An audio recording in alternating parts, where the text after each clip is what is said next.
Hello दोस्तों, मैं हुकुम पटेल स्वागत करता हूँ आप सबका एक बार फिर से हमारे यूट्यूब चैनल में।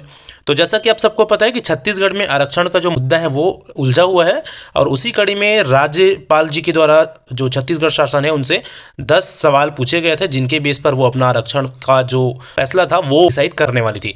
तो क्या थे ये पूरे 10 सवाल और उनके किस तरह से जवाब दिए छत्तीसगढ़ शासन ने, वो हम इस वीडियो में आगे देखने वाले हैं। तो वीडियो में लास्ट तक बने रहिए और देख लीजिए। सारे क्वेश्चंस बहुत ही ज़्यादा इंटरेस्टिंग थे और उनके जो आंसर थे वो भी बहुत ही ज़्यादा रुचिकर रहा है छत्तीसगढ़ शासन के द्वारा। चलिए तो फिर सबसे पहला क्वेश्चन देखते हैं। राज्यपाल के द्वारा छत्तीसगढ़ शासन को पूछा गया था, क्या संशोधन विधेयक पारित करने से पहले अनुसूचित जाति और अनुसूचित जनजाति के संबंध में मात्रात्मक डाटा कलेक्ट किया गया था? तो इसके जवाब में छत्तीसगढ़ शासन का ये आंसर है। देखिए, अनुसूचित जाति और अनुसूचित जनजाति के सीधी भर्ती के पदों के लिए मात्रात्मक डाटा दिए जाने की बाध्यता नहीं है और न ही कोर्ट का ऐसा कोई आदेश है। अन्य पिछड़े वर्ग और ईडब्ल्यूएस के लिए क्वांटिफाइबल डेटा आयोग के आंकड़े के रिपोर्ट के आधार पर बनाया गया है। ये था पहला क्वेश्चन और उसका आंसर। सेकेंड क्वेश्चन था राज्यपाल जी द्वारा, सुप्रीम कोर्ट के आदेशानुसार आरक्षण 50% से अधिक विशेष एवं बाध्यकारी परिस्थिति में ही हो सकता है, इसलिए उक्त विशेष एवं बाध्यकारी परिस्थितियों को उपलब्ध कराएं, ऐसा सेकंड क्वेश्चन पूछा गया। इसका आंसर था, उक्त विधेयक में 50% से अधिक आरक्षण इसलिए किया गया है क्योंकि राज्य में इन जातियों की शैक्षणिक स्थिति, सामाजिक स्तर बहुत ही कमजोर है। साथ ही नक्सल प्रभावित क्षेत्र होने की वजह से आर्थिक स्थिति बहुत कमजोर है। क्वांटिफाइबल डाटा की रिपोर्ट के अनुसार राज्य में अंत्योदय राशन कार्डों की संख्या 14 लाख से अधिक है, जिसमें 5,88,000 से अधिक सिर्फ ओबीसी वर्ग के अंत्योदय कार्ड है। इससे पता चलता है कि राज्य में ओबीसी की आर्थिक स्थिति बहुत कमजोर है। तो ये आंसर था सेकेंड क्वेश्चन का। थर्ड क्वेश्चन है राज्यपाल के द्वारा, उच्च न्यायालय के आदेश के बाद ऐसा क्या विशेष परिस्थितियां उत्पन्न हो गई कि आरक्षण का प्रतिशत 50% से अधिक हो गया?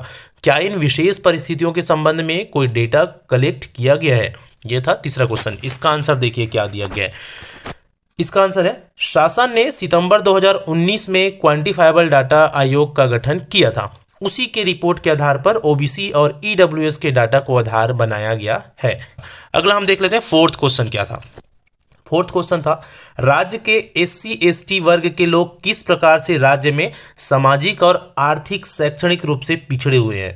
डाटा प्रस्तुत करिए। ये था क्वेश्चन नंबर 4 और इसके उत्तर में राज्य शासन ने कहा कि आरक्षण देने हेतु एससी एसटी वर्ग के लोगों की सामाजिक, आर्थिक और शैक्षणिक रूप से पिछड़े होने की डेटा की कोई जरूरत नहीं है, जबकि ओबीसी और ईडब्ल्यूएस के लिए क्वांटिफाइबल डाटा आयोग की रिपोर्ट के आधार पर बनाया गया है।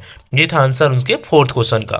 राज्यपाल का पांचवा क्वेश्चन था, क्या सामाजिक, आर्थिक और शैक्षणिक पिछड़ेपन को जानने के लिए किसी कमेटी का गठन किया गया था? तो उसके उत्तर में शासन ने कहा कि सामान्य प्रशासन विभाग द्वारा क्वांटिफाइबल डाटा आयोग का गठन किया गया है।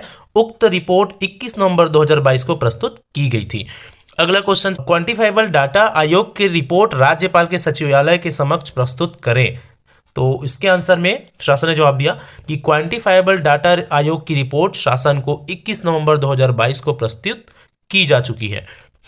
तो अगला क्वेश्चन है कि प्रस्तावित संशोधित अधिनियम में विधि एवं विधायी कार्य विभाग का क्या अभिमत है? इसका उत्तर था, शासन ने विधि और विधायी कार्य विभाग द्वारा मूल विधेयक में परिमार्जन कराकर सभी नियमों का पालन करते हुए विधानसभा सचिवालय को आगामी कार्यवाही हेतु भेजा है। इसके बाद अगला क्वेश्चन था, संशोधित विधेयक के शीर्षक में आर्थिक रूप से कमजोर वर्ग का कोई उल्लेख नहीं है, क्या शासन को इस वर्ग के लिए अलग से अधिनियम लाना था?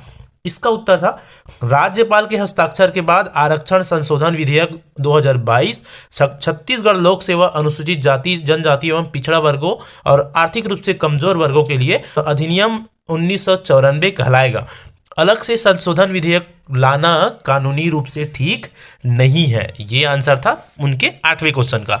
9वां क्वेश्चन था राज्यपाल महोदया के द्वारा, शासन ने हाई कोर्ट में प्रस्तुत सारणी में कहा था कि सेवाओं में एसटी एससी वर्ग के लोग कम चयनित हो रहे हैं, उनके पद रिक्त रह जाते हैं। यह सूचित करें कि इस वर्ग के लोग राज्य में क्यों चयनित नहीं हो रहे हैं? तो इसका उत्तर था, उक्त सारणी में दिए गए आंकड़े 2012 के पहले के हैं। वर्तमान में निर्धारित आरक्षण प्रतिशत के आधार पर एसटी एससी वर्ग के लोगों का शासकीय सेवा में चयन किया जा रहा था। आरक्षण न होने से इन वर्गों के चयन में कमी आएगी।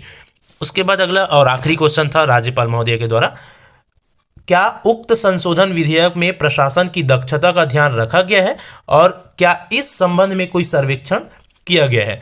इसका आंसर था शासकीय सेवकों की सालाना गोपनीय प्रतिवेदन के आधार पर उनकी दक्षता का आकलन किया जाता है।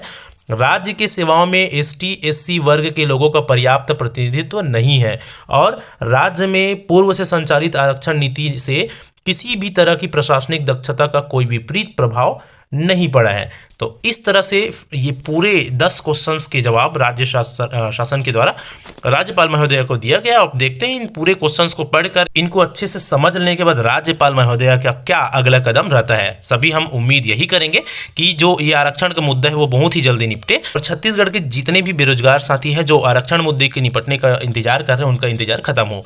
चलिए तो फिर आई होप कि आपको ये वीडियो अच्छा लगा हो। फ्रेंड वीडियो अच्छा लगा हो तो लाइक जरूर करिए और चैनल में अगर न्यू है तो चैनल सब्सक्राइब जरूर कर लीजिए इस तरह के और भी बहुत ही इंटरेस्टिंग और इन्फॉर्मेटिव चीज़ें जानने के लिए।